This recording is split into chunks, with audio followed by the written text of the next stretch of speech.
हाँ तो फिर बच्चों क्या हाल चाल। क्लास 12 केमिस्ट्री एनसीईआरटी में चैप्टर नंबर 4 चल रहा था, जिसमें हम डी ब्लॉक के तत्वों का भौतिक गुण देख रहे थे।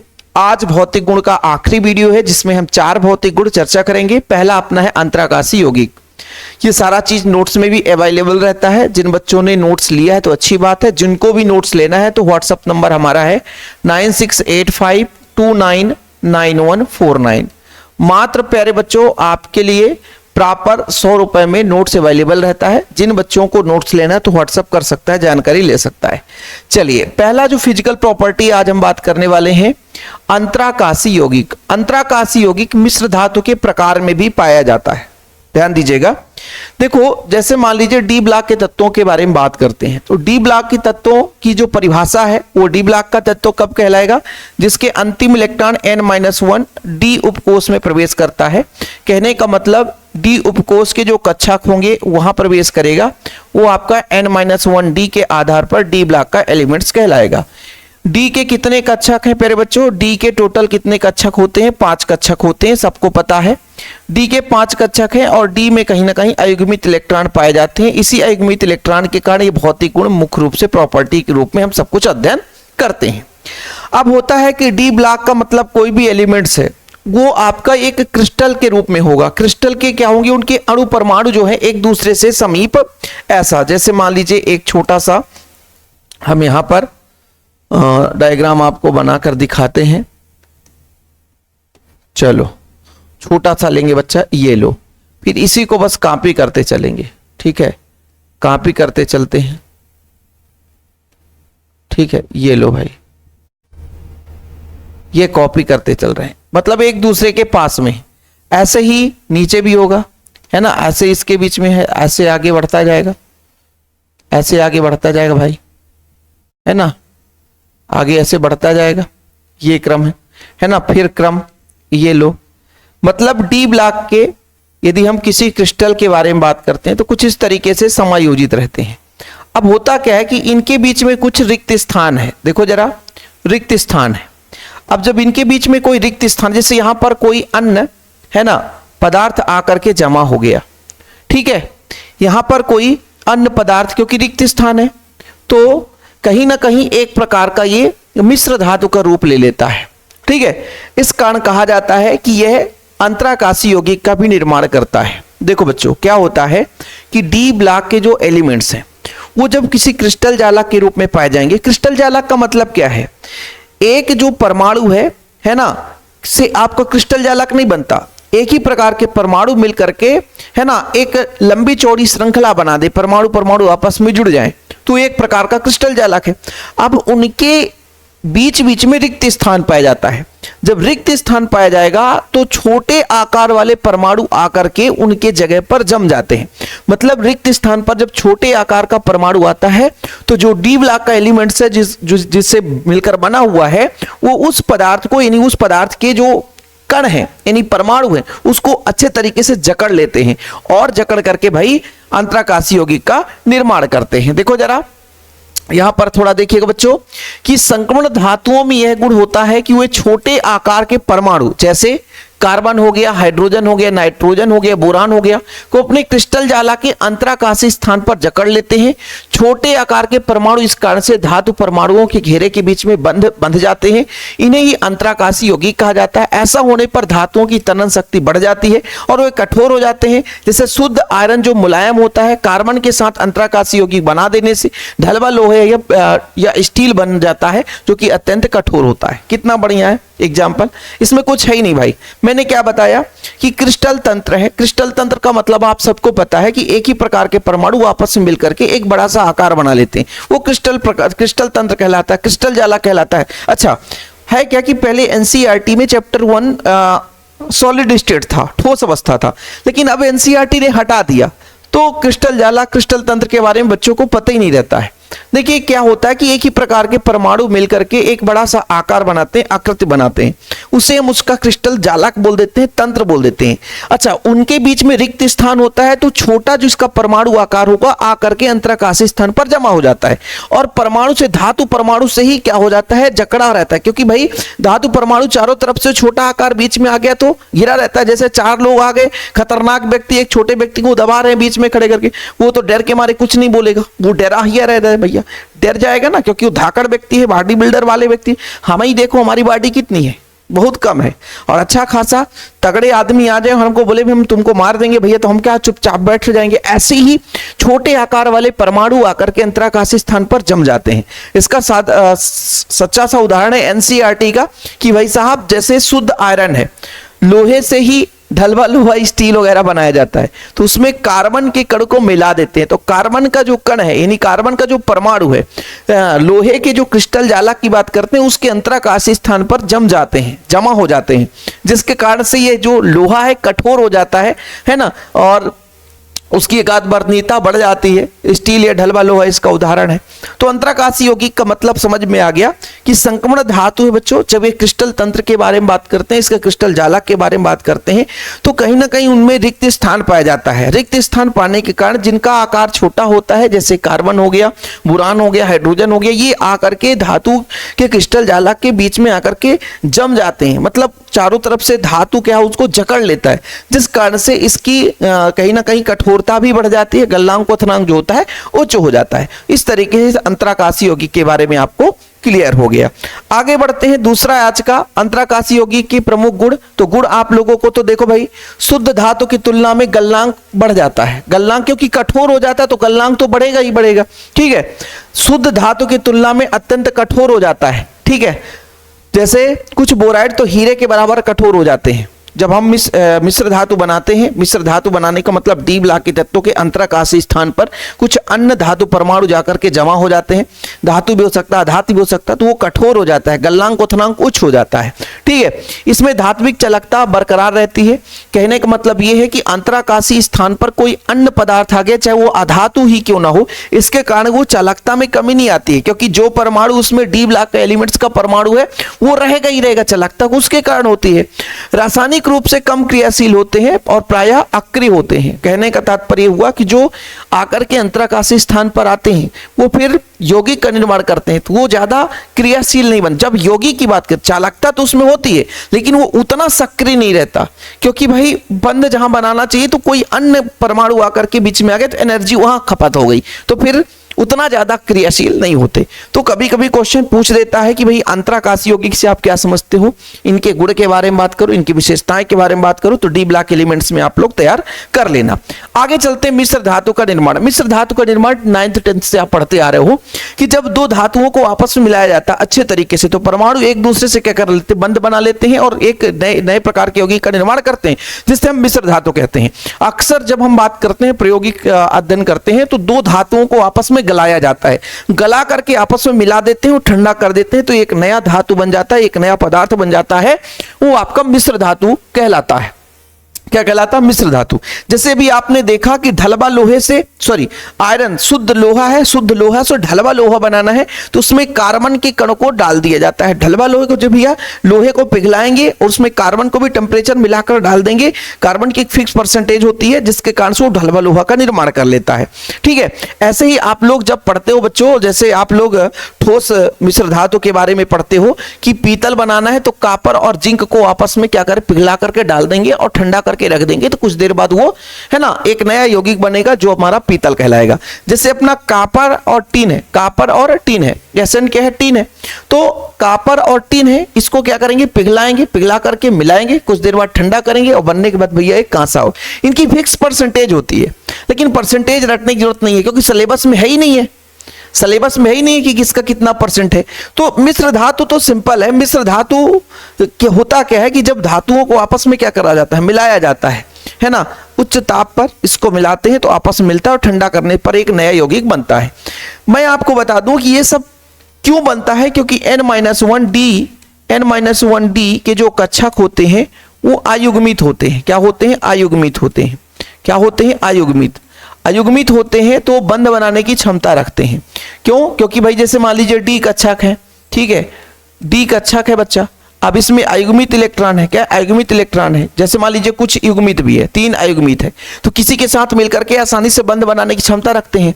तो अयुग्मित डी कक्षक के कारण, अयुग्मित इलेक्ट्रॉन के कारण ये मिश्र धातु भी बनाता है कि कोई अन्य धातु परमाणु आया, इलेक्ट्रॉन ले दे करके सेटल हो गया, इलेक्ट्रॉन दिया और उसके साथ बंध बना लिया। इस तरीके से आसानी से मिश्र धातु का निर्माण करते हैं। जब एक ठोस धातु में एक या अधिक ठोस धातुओं को आपस में मिलाया जाता है ना, तो एक नया पदार्थ बनता है, उसे हम मिश्र धातु कहते हैं, जो कि 2 प्रकार का होता है। एक अंतराकाशीय मिश्र धातु, अंतराकाशीय मिश्र धातु के बारे में बता दिया भाई कि ऐसे परमाणु जिसका आकार छोटा होता है, डी ब्लॉक के तत्वों के जो क्रिस्टल जालक होते हैं उनके अंतराकाशीय स्थान पर जाकर के जम जाते हैं और कहीं ना कहीं उसके कारण उस जो आपका यौगिक है उसकी कठोरता बढ़ जाती है, उसका गलनांक क्वथनांक कुछ हो जाता है, उसके गुणों में परिवर्तन आ जाता है। इस प्रकार का आपका है ना अंतराकाशीय यौगिक का निर्माण होता है। अंतराकाशीय मिश्र धातु भी उसे हम बोलते हैं। इसके बाद हम बात करते हैं ठोस विलयन मिश्र धातु। ठोस को हमने है ना सॉल्यूशन बनाया। आपको पता है कि विलयन है ना 12 प्रकार के होते हैं टोटल मिलाकर के देखा जाए तो। वैसे तो 3 प्रकार का होता है, ठोस विलयन, द्रव विलयन, गैस विलयन। तो आप लोग सोचोगे कि सर विलयन तो हम ये चाहते थे कि दूध में पानी मिला दो तो विलयन है, ऐसा नहीं है। आप भाई मिश्र धातु बनाते हो वो भी आपका विलयन है, ठोस में ठोस को मिलाओगे वो भी आपका विलयन है। जैसे यहाँ पर कापर में टिन मिला रहे हैं वो भी आपका एक विलयन है। विलयन का मतलब 2 पदार्थों के समांगी मिश्रण को हम विलयन कहते हैं। 2 पदार्थ यदि आपस में अच्छे तरीके से मिल जाए वो आपका विलयन है। तो यहाँ पर कहीं ना कहीं मिश्र धातु भी एक विलयन का ही रूप है, ध्यान रखिएगा। जरूरी नहीं कि भाई द्रव ही केवल विलयन है, ऐसा नहीं होता है। द्रव के अलावा भी गैसीय विलयन भी होता है, गैस में गैस को मिला तो वो विलयन है।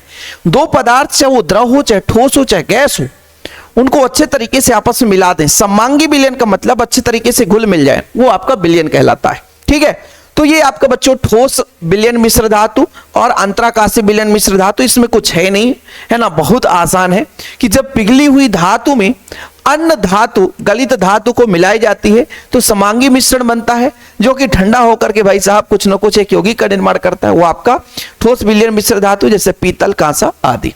तो 2 चीज तो आसानी से आपने समझा। तीसरा देखते हैं बच्चों, उत्प्रेरकीय गुण। ये आपका अगला टास्क है, उत्प्रेरकीय गुण। चलो, उत्प्रेरक है क्या? उत्प्रेरक है क्या? ये सबको पता है उत्प्रेरक क्या है, जो रासायनिक अभिक्रिया की दर को बढ़ा दे या घटा दे। जैसे टीचर क्या करता है, आपको मोटिवेट करता है, आपको प्रेरित करता है कि बच्चा पढ़, इसको होमवर्क करके आना, इसके लिए मेहनत करके आना। तो टीचर आपको हमेशा मोटिवेट करता है और टीचर चाहता है कि आप बेहतर से बेहतर आगे बढ़ें। तो आपको भाई केवल मोटिवेट कर सकता है, आपके ज्ञान को बढ़ा सकता है, लेकिन पढ़ना आपको पड़ेगा, है ना, मेहनत आपको करना पड़ेगा। तो टीचर एक उत्प्रेरक का कार्य करता है। ठीक है, तो टीचर चाहे तो आपको बढ़ा भी सकता है और टीचर चाहे तो आपको घटा भी सकता है, मतलब उसके पास ये क्वालिटी होता है। यदि आपके क्लास में टीचर आया, आपको बोला बेटा आज इसको पढ़ो और कल इसको पढ़ के आना, आपको मोटिवेट किया 10 मिनट, आपको भी लगेगा नहीं हमें मेहनत करना चाहिए। और एक टीचर आता है, कोई बात नहीं बेटा बैठ जाओ, बैठने के बाद बोले चलो इसको लिख के दिखाओ, बस वही लिख के दिखाए, डेली है लिख के दिखाए, ऐसे में बच्चे का ज्ञान नहीं रहता, वो लिखता बस है, बस खत्म, कुछ उसके बारे में पता ही नहीं है। अब केमिस्ट्री जैसे सब्जेक्ट है, उसको आप लिख करके सोचोगे कि लिखते बस रहो काम हो जाएगा, तो इम्पॉसिबल। तो टीचर क्या करता है, आपके ज्ञान को बढ़ा भी सकता है, घटा भी सकता है, उत्प्रेरक का कार्य करता है।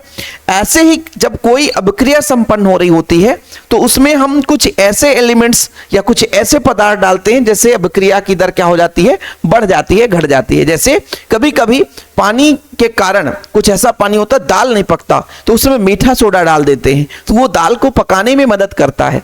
ऐसे ही कई प्रकार के जो रासायनिक अभिक्रियाएं हैं या प्रायोगिक हम अध्ययन करते हैं, उसमें भी है ना संक्रमण धातुओं का उत्प्रेरक के रूप में उपयोग होता है। अब ये उत्प्रेरक के रूप में क्यों उपयोग होता है, इसके बारे में थोड़ा समझो। मैंने आपको बताया कि प्यारे बच्चों, डी ब्लॉक के तत्वों में टोटल 5 कक्षक होते हैं। कितने कक्षक होते हैं? 5 कक्षक। बड़ा लंबा चौड़ा कक्षक बना दिया। 5 कक्षक होते हैं भाई, ये लो 5 कक्षक। अब एक परमाणु के पास 5 कक्षक हैं और लाखों परमाणु, कोई हमने डी ब्लॉक के एलिमेंट्स का कोई धातु ले लिया, उसमें एक परमाणु थोड़ी ना होंगी, है ना, एक 10 ग्राम भी हमने ले लिया, उसमें लाखों परमाणु होंगे, 10 ग्राम भी धातु हमने ले लिया, मान लो सोना का 10 ग्राम ले लिया, उसमें लाखों परमाणु होंगे और लाखों परमाणु लाखों कक्षक होंगे। अब ये कक्षक क्या करते हैं बताओ भाई, ये चौपाल बैठाने के लिए मदद करते हैं कि तू भी आजा, तू भी आजा, जो भी है मेरे घर में आकर के डिस्कस कर ले और भाई पदार्थ बना ले। देखो भाई समझने की कोशिश करो, जैसे कभी दो व्यक्तियों के बीच में लड़ाई झगड़ा हो जाए तो फिर लोग चौपाल बैठाते हैं कि तू भी आजा भाई और तू भी आजा, हम मुखिया बोलेगा जो हम बात करेंगे दोनों को मानना पड़ेगा। ऐसे ही डी ब्लॉक का जो एलिमेंट्स है ये एक प्रकार का स्पेस है ना प्रदान करता है कि जिन अभिक्रियाओं जिन पदार्थों को आपस में क्रिया करना है उनको बुलाता है, तू भी आजा, तू भी आजा, क्योंकि मेरे पास पर्याप्त जगह है। जब पर्याप्त जगह है तो आएगा भैया, आसानी से क्रिया करेगा और फिर निकल जाएगा। हाँ मैं तेरे साथ जाने वाला नहीं हूं। उत्प्रेरक का काम ही है कि केवल हम तुम्हारी अभिक्रिया को संपन्न कराएंगे, बाकी तुम्हारे अंदर क्या हो रहा है इससे फर्क नहीं पड़ता है, नहीं तो फिर तुम हमको भी साथ में ले जाओ, तुम्हारे साथ जाने वाले नहीं है। मतलब डी ब्लॉक के एलिमेंट्स स्थान प्रोवाइड करते हैं, क्षेत्रफल प्रदान करते हैं। जैसे दो पदार्थों को आपस में विक्रिया संपन्न कराना चाहते हैं तो डी ब्लॉक के तत्वों को उत्प्रेरक के रूप में हमने डाल दिया, उत्प्रेरक के रूप में डाल दिया, पर्याप्त जगह प्रदान कर दिया, जिससे उनकी है ना शक्ति है, सक्रियण ऊर्जा कम हो जाती है, कम ऊर्जा पे ही अभिक्रिया संपन्न हो जाते हैं, क्योंकि भाई पर्याप्त जगह मिल गया ना उनको। ये चीज होता है। देखिए थोड़ा सा कि संक्रमण तत्वों कि अपूर्ण N-1D विन्यास के कारण क्रियाकारक पदार्थों में इलेक्ट्रॉन ग्रहण करने की क्षमता रखते हैं। ऐसा होने पर क्रियाकारक पदार्थ धातु की सतह अवशोषित हो जाते हैं। अब इनकी यह संक्रमण अवस्था में सक्रियण ऊर्जा को कम करके अभिक्रिया की दर को बढ़ाने में सहायक होते हैं। मैंने क्या बताया, यही चीज तो बताया कि N-1D कक्षक होते हैं और N-1D कक्षक में भाई है ना अयुग्मित कक्षक है, अयुग्मित इलेक्ट्रॉन है, तो ये क्या करता है क्रिया कारकों को अपनी सतह पर अवशोषित करता है, अधिशोषित करता है, मतलब सतह पर जमा लेता है और कहता भैया तू यहां पर पे उसके साथ भी बंद बनाया, इसके साथ भी बंद बनाया। अब बोले चल भाई हम तुमसे प्यार करते हैं, भाई तुमसे जैसे मुखिया है, आजा भाई क्या बात है, उससे भी बात किया क्या बात, फिर दोनों को बैठाए। ऐसे ही डी ब्लॉक का तत्व करता है कि तू भी आजा, तू भी आजा, और दोनों को आपस में मिलाने का काम करेगा, फिर बोलेगा जाओ भाई अब तुम दोनों मिल गए हो। यह चीज बच्चों पर्याप्त स्थान प्रदान करता है। संक्रमण धातुओं की कुछ यौगिक अभिक्रिया के लिए निम्न सक्रियण ऊर्जा पथ का उपलब्ध कराकर अपनी आक्सीकरण अवस्था को परिवर्तित करने की भी क्रिया को उत्प्रेरित करते हैं। कहने का तात्पर्य क्या हुआ कि भाई क्या बोला, डी ब्लॉक के एलिमेंट्स परिवर्ती आक्सीकरण अवस्था प्रदर्शित करते हैं। आपको मैंने बताया था कि एक इलेक्ट्रॉन त्याग दिया +1, 2 इलेक्ट्रॉन त्याग दिया +2, 3 इलेक्ट्रॉन त्याग दिया +3। कहने का तात्पर्य यदि इसके पास इलेक्ट्रॉन की अधिकता है तो ये इलेक्ट्रॉन देकर भी, इलेक्ट्रॉन तुमसे हम दे देंगे, इलेक्ट्रॉन तुमको हम दे देंगे, आक्सीकरण अवस्था में आएंगे, तुमको हम ग्रहण करेंगे और फिर तुम आपस में क्रिया करो। तुम्हारी सक्रियण जो ऊर्जा है, अच्छा सक्रियण ऊर्जा क्या कहलाती है, आपने पढ़ा होगा ना भाई, है ना, जो रासायनिक बलगतिकी है इस चैप्टर में, कि सक्रियण ऊर्जा का मतलब सक्रिय होने के लिए, आपस में मिलने के लिए, अभिक्रिया को संपन्न कराने के लिए टोटल जितनी एनर्जी लगती है वो आपकी, मतलब बाहर से जो एनर्जी ली जाती है वो सक्रियण ऊर्जा है। तो ये काम ही करता है, बोले तुमको सक्रियण ऊर्जा की जरूरत नहीं पड़ेगी, तुम्हारी ऊर्जा को हम कम कर देंगे, तो हम है ना बैठे हैं तो अभिक्रिया को संपन्न कराने में मदद करेंगे। तो यही आपका है ना मेन काम होता है डी ब्लॉक के तत्वों का। जैसे एग्जाम्पल के तौर पर आप देख लो, ठीक है, कि कहां प्रयोग होता है, H2SO4 के निर्माण में प्लेटिनम का प्रयोग करते हैं, हैबर विधि में अमोनिया बनाने के निर्माण में आयरन का उपयोग किया जाता है, वनस्पति तेल में हाइड्रोजनीकरण में निकिल का प्रयोग करते हैं, SO2 से SO3 के ऑक्सीकरण में भाई वेनेडियम पेंटाऑक्साइड का प्रयोग करते हैं, ठीक है, ब्लीचिंग पाउडर के अपघटन के लिए कोबाल्ट का उत्प्रेरक का प्रयोग किया जाता है। तो ये कभी कभी ऑब्जेक्टिव क्वेश्चन पूछे जाते हैं, ठीक है। चलिए अगला जो हमारा है बच्चों लास्ट है संकुल यौगिक का निर्माण। संकुल यौगिक का निर्माण कैसे होता है, जब हम अगले चैप्टर में जाएंगे ना तो इसके बारे में बहुत डिटेल से पढ़ेंगे, बहुत डिटेल से। पूरा संकुल यौगिक अगला चैप्टर है, तो चाहे इस चैप्टर में पढ़ो चाहे ना पढ़ो, अगले चैप्टर में भर भर के हम आपको कराएंगे। देखिए प्यारे बच्चों, संकुल यौगिक का निर्माण तभी होता है जैसे मान लीजिए एक यौगिक है अपना आयरन है, ठीक है, ये Cn का होल 6 है, ठीक है, और प्यारे बच्चों 3 नेगेटिव है, क्या है 3 नेगेटिव है। अब देखो ये होता है आपका केंद्रीय परमाणु, क्या होता है केंद्रीय परमाणु, और ये होता है बच्चों लिगेंड, क्या होता है लिगेंड, ठीक है लिगेंड। अब जो संकुल यौगिक है उसमें केंद्रीय परमाणु हमेशा डी ब्लॉक के एलिमेंट्स होते हैं, ठीक है। ऐसा क्यों, क्योंकि बच्चों आप सबको पता है कि डी ब्लॉक की बात करते हैं तो उसमें टोटल 5 कक्षक होते हैं। कितने कक्षक होते हैं? 5 कक्षक होते हैं। साथ में एस भी होगा बच्चों, उसमें भी 1 कक्षक होगा। ठीक है, अब होता क्या है कि जो डी ब्लॉक का एलिमेंट्स है, डी ब्लॉक का जो एलिमेंट्स है ना, तो उसमें डी कक्षक अयुग्मित होते हैं, अयुग्मित होते हैं और पर्याप्त स्थान होता है, रिक्त कक्षक पाए जाते हैं, जिसके कारण जो लिगेंड है वो जोड़े का इलेक्ट्रॉन देता है, सिंगल इलेक्ट्रॉन बंद नहीं बनाता। यहां पे जो संकुल यौगिक का निर्माण होता है, लिगेंड केंद्रीय धातु परमाणु को जोड़े का इलेक्ट्रॉन देता है, और इस जोड़े के इलेक्ट्रॉन को ग्रहण करने के लिए जो आपका डी ब्लॉक एलिमेंट्स है, इनके पास क्षमता होती है। इस कारण से संकुल यौगिक का निर्माण करते हैं। मेन मुख्य तत्व समझो कि डी ब्लॉक के तत्वों की बात करें तो n-1 डी कक्षक अपूर्ण होता है। क्या होता है? अपूर्ण होता है, अयुग्मित होता है। ठीक है, इनके पास इलेक्ट्रॉन युग्म ग्रहण करने की पर्याप्त क्षमता होती है ना। डी ब्लॉक के जो आपके एलिमेंट्स हैं, इनके पास रिक्त डी कक्षक होने के कारण इलेक्ट्रॉन युग्म ग्रहण करने की क्षमता होती है। किसी भी हम संकुल यौगिक में जब बात करते हैं तो संकुल यौगिक में लिगेंड होता है, लिगेंड केंद्रीय धातु परमाणु को इलेक्ट्रॉन युग्म देता है, तो जो युग्म जाएगा वो रिक्त डी कक्षक में जाएगा या एस कक्षक में जाएगा। तो कहीं ना कहीं रिक्त कक्षक उपलब्ध कराना चाहिए। और आप लोगों को शुरू से पढ़ाते आ रहा हूं कि डी ब्लॉक एलिमेंट्स में अयुग्मित इलेक्ट्रॉन होते हैं, पर्याप्त कक्षक, क्योंकि भाई पहले 1 इलेक्ट्रॉन, फिर 2, 3, 4 ऐसे बढ़ता जाता है, बाद में पूरा जिंक में आपका फुल रहता है। तो जो फुल रहेगा वो फिर आपका संकुल यौगिक नहीं बनाएगा। जिसमें डी कक्षक रिक्त नहीं रहेंगे, एस कक्षक रिक्त नहीं रहेंगे, वो फिर वो संकुल यौगिक का निर्माण नहीं करेगा। देखो जरा, संकुल यौगिक वे यौगिक होते हैं, संकुल यौगिक वो यौगिक होते हैं जिनमें धातुएं निश्चित संख्या में ऋण आयन अथवा उदासीन अणुओं से बंध बनाने के संकुलन स्पीसीज बनाते हैं। मतलब क्या होता है कि जो धातु आयन है ना, यह तो ऋणात्मक आयन से या उदासीन वाले से या धनात्मक से, है ना, संकुल बनाने की स्पीसीज होती है, क्षमता होती है। जैसे अपने लक्षणिक गुण होते हैं, इनके कुछ उदाहरण है। जैसे आपका एक उदाहरण दिया है बच्चों, है ना, संकुल यौगिक के रसायन की विस्तृत चर्चा की गई है। संगमण तत्व तो अनेक संकुल यौगिक की रचना करते हैं। इसका मुख्य कारण है कि धातु आयनों का आकार छोटा होना, धातु आयनों पर उच्च आयनिक आवेश तथा आबंध बनाने के लिए डी कक्षकों की उपलब्धता सबसे महत्वपूर्ण है बच्चों, डी कक्षक की उपलब्धता। ये चीज यहां पर भी मेंशन कर, देखो एनसीईआरटी का छोटा सा कटिंग है ये, यहां पे मेंशन किया है कि अध्याय 5 में संकुल यौगिक के रसायन की विस्तृत चर्चा की गई है, और उसी चैप्टर में इसका हम विस्तृत चर्चा भी करेंगे। इसलिए यहां पर यहीं पे विराम कर दें तो अच्छी बात है, यहां पे यहीं पे विराम कर दे तो अच्छी बात है। इतना आप लोग ध्यान रखना कि ये संकुल यौगिक तभी बनेगा जिसके पास डी कक्षक होगा।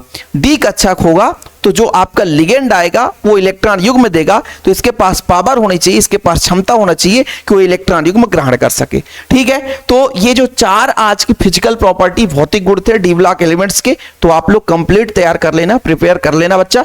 और मैं आपको बताता हूं कि क्रम से देखो, वीडियो आपको प्लेलिस्ट में क्रम से मिल जाएगा, और शिव सर का सपोर्ट करना है तो नोट्स भी ले लें प्रॉपर तैयारी के लिए। ठीक है, बाकी प्यार भरा नमस्कार, जय हिंद, वंदे मातरम। एक बार फिर से आप सबको यह दिल के गहराइयों से आभार। लेकिन भाई वीडियो को शेयर कर दिया करो। कुछ बच्चे कहते हैं कि सर क्लासेस कम आ रही है। एक टीचर को कब मोटिवेशन मिलता है? जब बच्चा पढ़ने वाला भाई उस वीडियो को शेयर करता है, पढ़ने वाला बच्चा जुड़ता है, पता चला वीडियो डाला, कोई बच्चा 100 लोग देखा, 2-4 लोग लाइक किया, तो टीचर ही लगता है चलो क्लास पसंद नहीं आया, मजा नहीं आया बच्चों को, तो क्या पढ़ाएं। तो इसलिए आप लोगों को थोड़ा सा सपोर्ट दिखाना पड़ेगा। यदि प्यार सपोर्ट नहीं रहा तो टीचर टूट जाता है और फिर आपकी क्लास नहीं दे पाता। इसलिए आप लोगों को भी थोड़ा सा मदद करना पड़ेगा, तभी आपके लिए क्लासेस लाएंगे। फिलहाल अभी के लिए इतना ही बच्चों, प्यार भरा नमस्कार, जय हिंद, वंदे मातरम।